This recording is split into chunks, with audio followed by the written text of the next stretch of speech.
यह कहानी समंदर के सफर की सच्ची कहानी है, जहाँ पर क्रू मेंबर्स को न सिर्फ जिंदगी के इम्पोर्टेंस का पता चलता है, बल्कि उन्हें इस बात का भी एहसास होता है कि कुदरत के आगे, किस्मत के आगे इंसान की कोई हैसियत नहीं है। इस मूवी का नाम है in the heart of the sea. कहानी शुरू होती है सन 1850 में, जहाँ पर हरमन नाम का एक राइटर थॉमस नाम के आदमी के पास जाता है। 30 साल पहले यानी कि सन 1820 में एसएस नाम का एक पानी का जहाज डूब गया था। जहाज डूबने के बाद क्रू मेंबर को बहुत संघर्ष करना पड़ा, जिसमें कुछ लोग बचे और आज 30 साल बाद बचे हुए लोगों में से थॉमस एक इंसान है जो जिंदा है। हरमन जो एक राइटर है, थॉमस से उस पूरी कहानी को सुनना चाहता है ताकि वो उसके ऊपर अपनी किताब लिख सके। हालांकि थॉमस उस कहानी को बताना नहीं चाहता, पर उसकी पत्नी कहती है कि हमें पैसों की जरूरत है और हरमन इस कहानी के बदले पैसे देने के लिए तैयार था। इसलिए अपनी पत्नी के कहने पर थॉमस हरमन को कहानी सुनाना शुरू करता है और यहाँ से कहानी जाती है फ्लैशबैक में, यानी कि आज से 30 साल पहले सन 1820 में, जहाँ पर एक बंदरगाह में बहुत बड़े बड़े शिप को दिखाया जाता है। यहाँ पर मछलियों का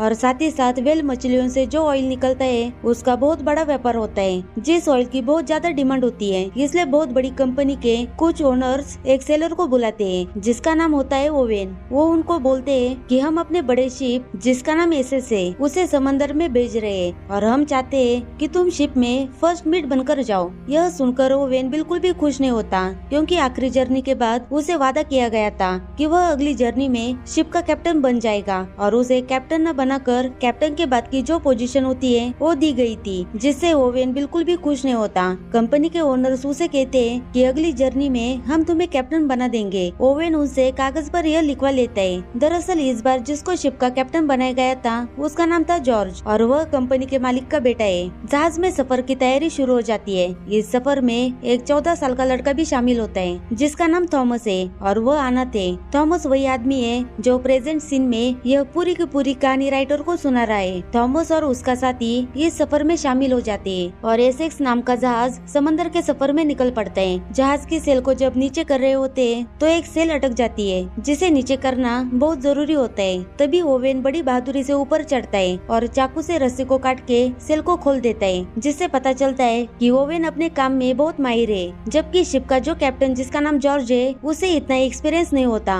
साथ ही वो ओवेन को बिल्कुल भी पसंद नहीं करता, क्योंकि वो शिप का पूरा चार्ज अपने हाथ में लेना चाहता है, जबकि शिप के सभी लोग जानते हैं कि ओवेन शिप के कैप्टन से ज्यादा अपने काम में कुशल है। अब ये सारे पूरा दिन सफर करने के बाद अगले दिन समंदर के बीचों बीच पहुंच जाते हैं, जहाँ पर ओवेन शिप के क्रू मेंबर को शिप की सेल कम करने के लिए कहता है, क्योंकि मौसम खराब होता है। और जब जॉर्ज देखता है तो वह अपनी बात ऊपर रखने के लिए और अपना रोप दिखाने के लिए कहता है कि सारी सेल खोल दो ताकि शिप को स्पीड मिले। हालांकि ओवेन उसे समझाने की कोशिश करता है। तब जॉर्ज कहता है कि हम अपने सफर में पहले से ही लेट है, हमें जल्द से जल्द पहुंचना होगा। सारे सेल्स खोलने के बाद जहाज पूरी स्पीड से तूफान की तरफ बढ़ना शुरू करता है और बहुत जल्दी तूफान के चपेट में आ जाता है। यह एक बहुत बड़ा तूफान होता है जिसमें शिप को बहुत ज्यादा नुकसान हो जाता है। हालांकि ओवेन का फैसला बिल्कुल सही था कि उन्हें सेल्स को कम रखना चाहिए और जॉर्ज अपने बातों को ऊपर रखने के लिए अपना रुतबा दिखाने के लिए सारी सेल्स खोल दी, जिस वजह से शिप को बहुत ज्यादा नुकसान हुआ।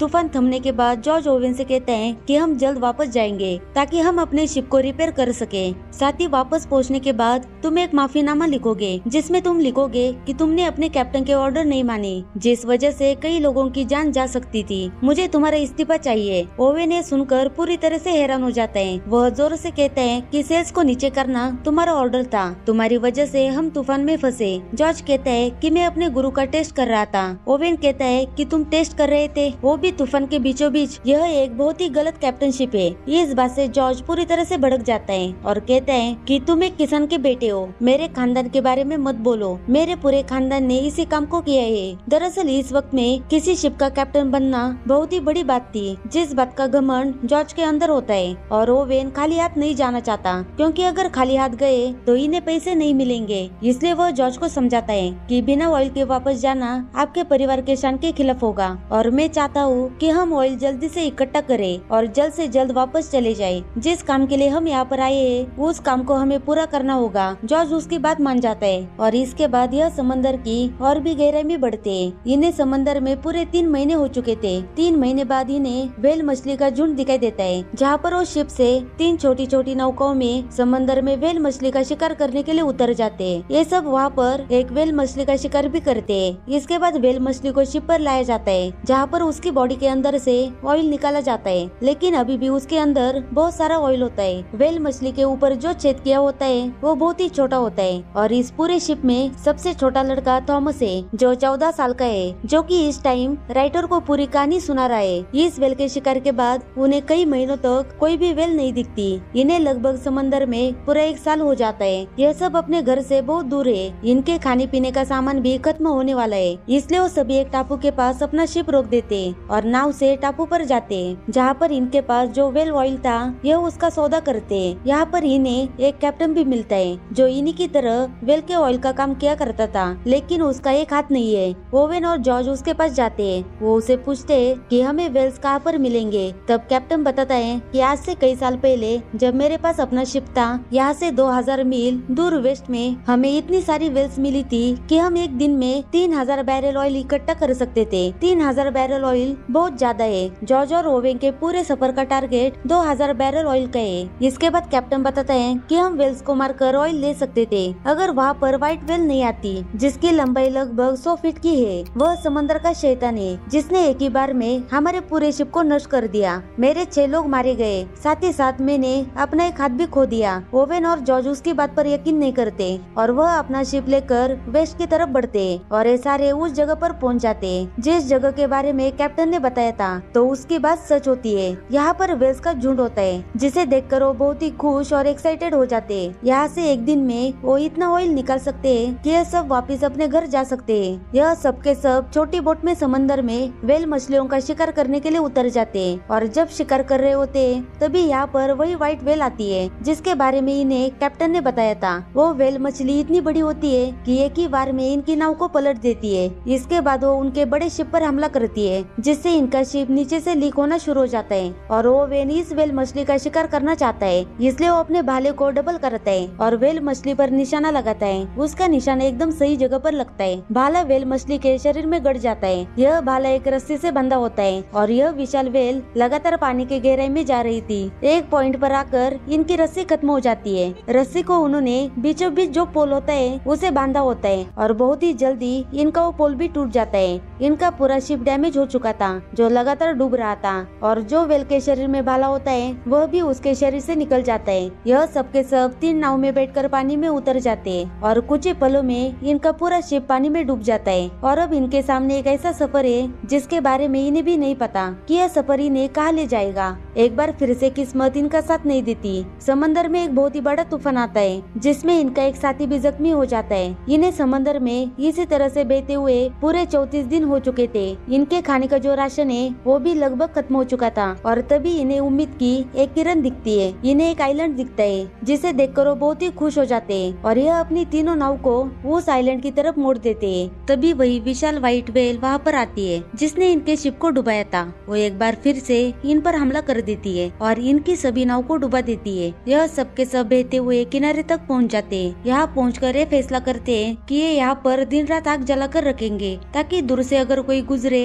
तो आग और धुआं देखकर उन्हें समझ में आ जाए कि इस आइलैंड पर लोग फंसे हुए हैं। वही ओवेन को दिखाया जाता है जो खाने की तलाश कर रहा था। तभी उसे एक गुफा दिखाई देती है। वह सबको बुलाता है। वो सब देखते हैं कि गुफा के अंदर कई कंकाल पड़े हुए थे, यानी इन्हीं की तरह कुछ लोग यहाँ पर आकर फंस गए होंगे और जिस तरह से ये सब वहाँ पर मदद की उम्मीद कर रहे हैं, इसी वजह से इन सब की यहाँ पर मृत्यु हो गई। यह समझ जाते हैं कि समंदर के इस भाग में कोई शिप नहीं आता, इसलिए इनके पास जो टूटी फूटी नाव होती है वो उन्हें रिपेयर कर देते और सबके सब यहाँ से जाने के लिए तैयार होते हैं। पर इनके कुछ साथी जाने से मना कर देते। इसमें ओवेन का दोस्त भी होता है। ओवेन कहता है एक बार मैं घर वापस पहुँच गया तो मैं तुम्हारे लिए मदद जरूर भेजूंगा। यह सबके सब नाव लेकर यहाँ से निकल जाते हैं, लेकिन इनका सफर अभी बहुत लंबा है। बहुत ही जल्दी इनमें से एक साथी मर जाता है। समंदर के कानून के हिसाब से उसे पानी में बहा देना चाहिए और ओवेन ऐसा करने से अपने साथी को मना करता है क्योंकि वह जानता है कि यह मरा हुआ साथी इन सबको जिंदा रख सकता है, यानी कि वो इन सब के लिए खाना है क्योंकि इनके पास खाने के लिए कुछ भी नहीं है। जिससे थॉमस जो केवल 14 साल का है वह पूरी तरह से घबरा जाता है। पर अभी भी इनके प्रॉब्लम का कोई सोल्यूशन नहीं निकला था क्योंकि इनका सफर इन्हें ही नहीं पता कि कितना लंबा होने वाला है। धीरे धीरे इन्हें समंदर में 71 दिन हो जाते हैं और अब वो अपना पेट भरने के लिए एक गेम खेलते हैं जिसमें जो भी हारता है उसे अपनी जान देनी पड़ती है ताकि वह बचे हुए लोगों का खाना बन सके। जब ये गेम खेलते हैं तो उसमें जॉर्ज यानी कि शिप का कैप्टन था वह हार जाता है। उसके कजन को कहा जाता है कि तुम्हें जॉर्ज को मारना पड़ेगा, लेकिन वो जॉर्ज को नहीं मारता बल्कि वह अपने आप को गोली मार देता है। जॉर्ज को अपने कैप्टन होने पर और अपने खानदान पर बहुत घमंड था, लेकिन कुदरत ने उसके पूरे घमंड को चकनाचूर कर दिया। यह कई दिनों तक समंदर में इसी तरह से बहते रहते हैं और एक दिन फिर से वही विशाल व्हेल जिसने इनके शिप को पूरी तरह से तबाह कर दिया था वो इनके नाव के बीचों बीच आ जाती है। ओवेन अपने भाले को उठा लेता है ताकि वो इस व्हेल को मार सके, लेकिन जब व्हेल उसके पास से गुजरती है तो उसे उसके घाव का निशान दिखाई देता है जो पिछली बार उसने भाला मारकर उस पर हमला कर दिया था। वो उसकी आंखों में देखता है और काफी सोचने के बाद वो उस पर हमला नहीं करता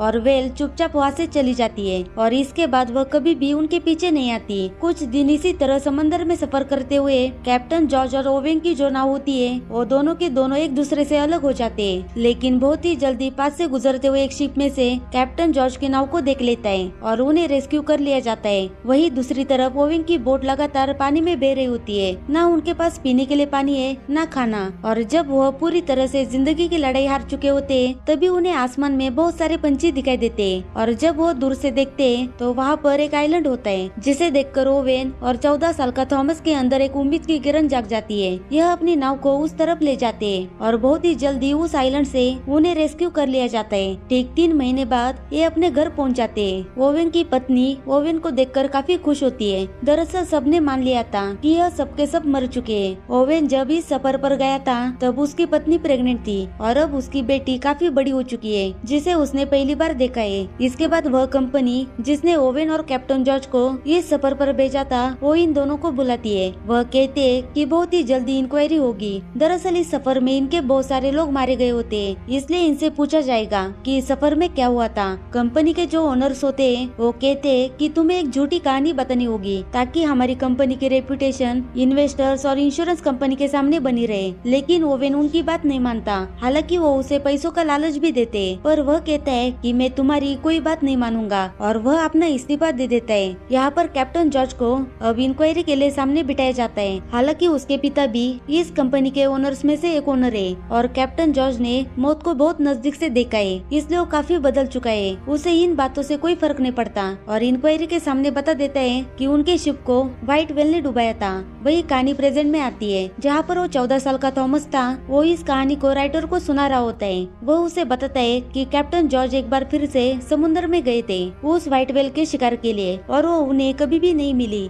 और इसके बाद कैप्टन जॉर्ज को जबरदस्ती से रिटायर कर दिया गया। वही ओवेन ने जैसा कि अपने दोस्त से वादा किया था कि वो उसके लिए मदद भेजेगा, उसने अपना वादा पूरा किया, पर जब उस आइलैंड पर मदद पहुंची तो ओवेन का दोस्त मर चुका था, लेकिन वहाँ पर बाकी 3 लोग अभी भी जिंदा थे जिनकी हालत बहुत ज्यादा खराब थी। उन तीनों को बचा लिया गया। इसके बाद ओवेन ने अपने परिवार के साथ शहर को छोड़ दिया और वो एक मर्चेंट कैप्टन बन गया और हमेशा उसने अपने शिप को अपनी शर्तों पर चलाया। थॉमस राइटर से कहता है कि क्या तुम सब कुछ लिखोगे? वह कहता है कि नहीं, मैं सिर्फ फिक्शनल कहानी लिखूंगा जो कि सच्ची कहानी से इंस्पायर्ड होगी। यहाँ पर मुझे कहानी से भी बेशकीमती चीज मिली है और वह है करेज, यानी कि साहस। जिंदगी में कभी हार नहीं माननी चाहिए। जो लड़ते हैं वही जिंदगी में आगे बढ़ते हैं। उसके बाद हरमन वहाँ से चला जाता है और वो 1 साल में इस किताब को पूरा करता है और इस किताब का नाम है मोबी डिक, जो कि अमेरिका में बहुत ही ज्यादा फेमस होती है और इसी के साथ मूवी यहाँ पर खत्म हो जाती है। Thank you for watching.